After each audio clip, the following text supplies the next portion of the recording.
Good afternoon, everyone. We are joined here today by head coach of North Carolina Central, Lavelle Moten Baxter. No, Terrence Baxter, sorry. Terrence Baxter, my apologies.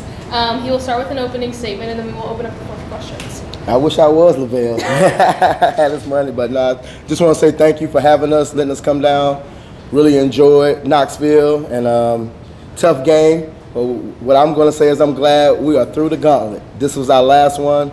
We played about 7 or 8 money games, and definitely was a learning experience for me, especially with me being the first year on the job. Had fun with it, but definitely glad we're through the gauntlet. Now we can get down to some business on 50-50 games that we know we can win. Start with Cora. So this is your first year on the job. Just what went into the scheduling for you? I mean, obviously, a few power conference games is normal, but to have, I think I counted 6, 3 were ranked opponents all on the road. Just like, what was your, I guess, reasoning behind the scheduling this year? But going into it, we had 8 returners. And out of our 8 returners, 5 of them are hurt and 4 of them are hurt for the year. So now I'm left with, right now, and Morgan Callahan did not play today. She had some shoulder issues. But now, today, we play with 2 sophomores, and everybody else on the floor was a freshman. So going into it, I thought we was going to have those 8 returners and the freshmen to fill in. We did not plan to have our freshmen playing 20-plus minutes a game right now. We thought they would all be fighting over 20 minutes together, and that was the thinking going into it. And raise a little money for the school. We needed a little cash, so we went and got a little bit. I didn't get in this business for the record. I know a lot of coaches do, but I didn't. I got in it more so for the experiences.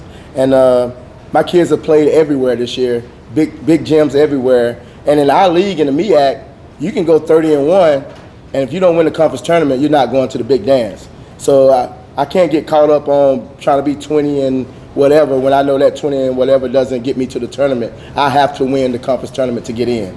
So in different scenarios, yes, you're trying to get those 20 wins because normally those 20 wins get you to the tournament. But in our situation, you got to win the conference tournament to get in. So definitely went into it thinking we was going to have those 8 returners, very experienced team. So the beat down wouldn't look as bad as it is. But when you're playing with freshmen and sophomores, we're going to take our lumps. We're going to get our experience. But now we're ready to go play in our league. Maria. Thanks for that explanation, because you had a really good team last year. I think you set the record for conference wins. Yes, ma'am. And that type of thing. What did you have, like, even gone to South Dakota? I mean, you guys have gone everywhere. What do you take away from playing on stages like this? I mean, obviously Tennessee with the legacy of Pat Summitt, it's a pretty big place in the sport. Yeah, mainly for the kids. The kids get to play in those places. And when they have kids, they can say, hey, I played there. I played against those schools.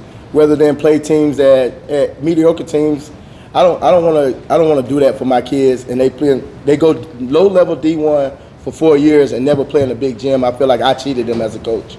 So I'd rather play those games and give them that experience and give them that opportunity. I think I missed a part of your question, Alex. Just playing at this particular school with obviously close to Durham. Just what with the legacy of Pat coming here? Oh man, the kids talked about it the whole way up. When we got here, they was excited. And anytime you can play anywhere close where Pat Summitt was there, it's a blessing. So we treated it as a blessing. We smiled and we enjoyed it. And now we're ready to go home.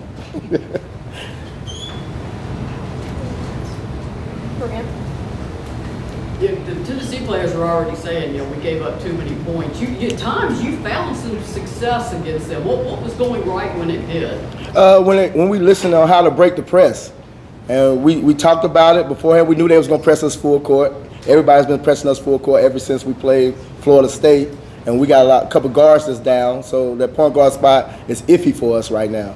So just getting them to understand how to break the press and to break it the same way the whole time. We will break it 2 or 3 times in a row the right way, and then we'll resort back to the wrong way, and we turn the ball over. We had, 44 turnovers.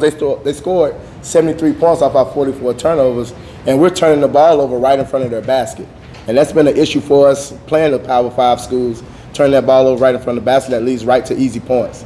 And then you get to them breaking points they score, and she has a really good team.